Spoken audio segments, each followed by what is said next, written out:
नमस्कार, आप देख रहे हैं SPN9 न्यूज और मैं हूं आपके साथ मनीष कुमार सैनी। टीएमसी सांसद और पूर्व क्रिकेटर यूसुफ पठान ने गुजरात सरकार पर उन्हें प्रताड़ित करने का आरोप लगाया है। वडोदरा म्युनिसिपल कॉर्पोरेशन की ओर से यूसुफ पठान को अतिक्रमण का नोटिस मिला था, जिसके बाद उन्होंने आरोप लगाए हैं कि इस मामले को लेकर यूसुफ पठान ने हाईकोर्ट का दरवाजा भी खटखटाया है। तो वहीं गुजरात हाईकोर्ट में टीएमसी को नोटिस भेजकर इसका स्पष्टीकरण भी मांग लिया। कुछ दिनों पहले यूसुफ पठान को वडोदरा नगर निगम की सरकारी जमीन खाली करने का नोटिस मिला था।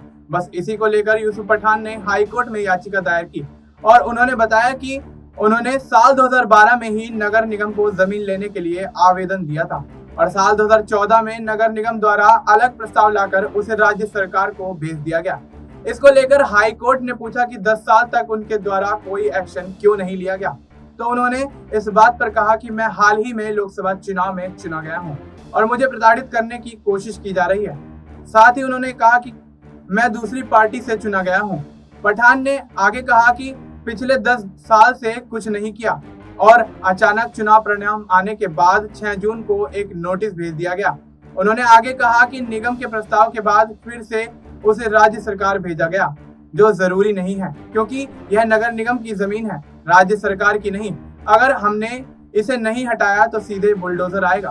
भारतीय पूर्व क्रिकेटर और टीएमसी सांसद यूसुफ पठान को 6 जून को सरकारी जमीन से कब्जे को हटाने के लिए नोटिस भेजा गया था। इसके बाद नगर निगम के पूर्व पार्षद के द्वारा इस जमीन पर कथित तौर पर किए गए कब्जे को अवैध बताते हुए नगर निगम से एक्शन लेने की मांग की थी।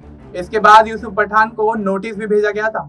साथ ही आपको बता दें कि यूसुफ पठान ने 2012 में एक जमीन को लेकर आवेदन दिया था, जिसको लेकर वडोदरा नगर निगम ने मंजूरी दे दी थी, लेकिन राज्य सरकार ने जमीन की इस बिक्री को खारिज कर दिया था।